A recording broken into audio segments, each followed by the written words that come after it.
प्रशांत किशोर ने नीतीश कुमार पर सवाल खड़े किए। उन्होंने कहा कि नीतीश कुमार की मानसिक स्थिति ठीक नहीं है, अगर इसको साबित करना है तो वो एक बार में अपने पूरे मंत्रिमंडल का नाम जो है वो पढ़ दें तो हम उनके साथ आ जाएंगे। प्रशांत किशोर ने नीतीश कुमार पर बड़ा आरोप लगाया है। ये सब फालतू बातें हैं और प्रशांत किशोर जी फेल हो गए हैं, उल्टी सीधी बकवास कर रहे हैं। उनको ये पता नहीं है कि सियासत पर्सनल अटैक का नाम नहीं है, इंडिविजुअल पे अटैक नहीं किया जा सकता, आइडियोलॉजी की सियासत होती है।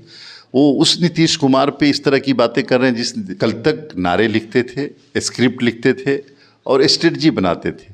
वो चाहते हैं कि यहाँ पे कॉरपोरेट पॉलिटिक्स करके बच्चों को हायर करके कुछ बेरोज़गार बच्चों को पैसा दे करके राजनीति में ऊपर आ जाएं। बिहार में ये मुमकिन नहीं है।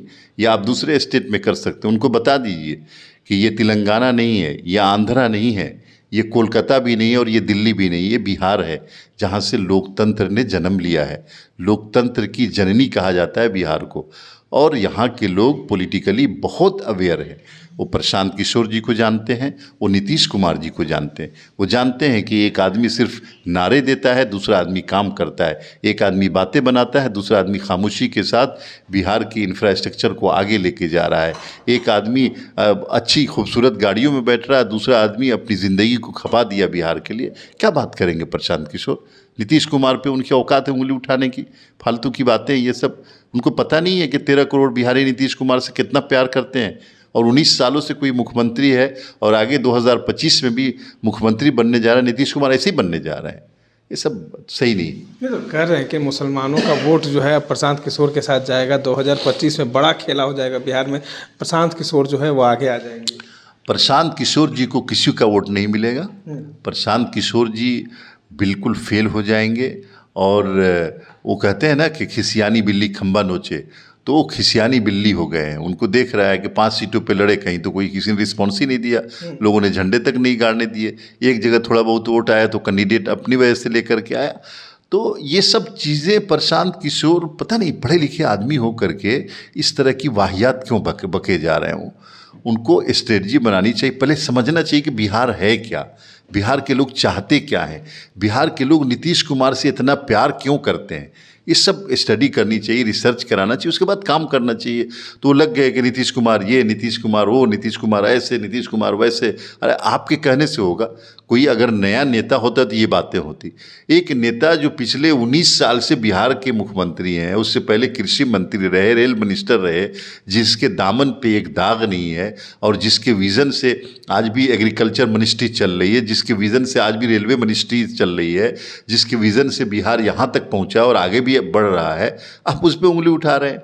तो ऐसे ही ना सूरज पे थूको तो अपने चेहरे पे आके पड़ जाता है। तो आप अगर उल्टा सीधा बुरा भला नीतीश कुमार को कह रहे हैं ये कर दो भाई, ये कर दो भाई, 2-2 4 हो जाएगा, 3-3 6, राजनीति ऐसे होती है क्या? राजनीति होती है कि कुतुब मीनार पे चढ़ के आप गाली देना शुरू कर दी, राजनीति होती है वो? ऐसा नहीं होता है। राजनीति सेवा का नाम है, राजनीति बर्दाश्त का नाम है, राजनीति पेशेंस का नाम है, राजनीति अलबलाहट का नाम नहीं है। एक अंतिम सवाल ले लेते हैं कि आप सुशासन का दम भरते हैं, लेकिन तेजस्वी यादव ने कहा कि इसी सुशासन के सरकार में 200 राउंड गोली चल जाती है। नहीं, लॉ एंड ऑर्डर का क्या मतलब होता है? कभी डिक्शनरी पढ़ी है? लॉ एंड ऑर्डर का मतलब ये होता है, हमारा ज़ीरो टॉलरेंस है इसके अंदर, कि अगर कोई घटना होती है तो हम उसको छोड़ेंगे नहीं। हम ये कभी दावा नहीं करते कि घटना नहीं हो सकती है, लेकिन ऐसा नहीं हो सकता कि कोई किडनैप करे और आकर के मुख्यमंत्री आवास में 10 दिन बैठा रहे, जो तेजस्वी यादव जी के पिताजी के ज़माने में होता था। ऐसा नहीं हो सकता कि कोई क्रिमिनल हो और उसको बचा लिया जाए। ऐसा नहीं हो सकता कि क्राइम हो और उस पर जो है ना कानूनी कार्रवाई न हो, उसको कानून के मुताबिक सज़ा न दी जाए। लॉ एंड ऑर्डर इसको कहते हैं और इसमें हमारा ज़ीरो टॉलरेंस है। पूरी नेशनल क्राइम ब्यूरो की रिपोर्ट पढ़ लीजिए कि नीतीश कुमार ने कभी किसी मुजरिम को, कोई क्रिमिनल हो चाहे वो कितना बड़ा क्यों ना हो, उसको नहीं बख्शा है। और ये हमारी टीआरपी है, नीतीश कुमार की यही टीआरपी है। तेजस्वी यादव जी के कह देने से हो जाएगा क्या?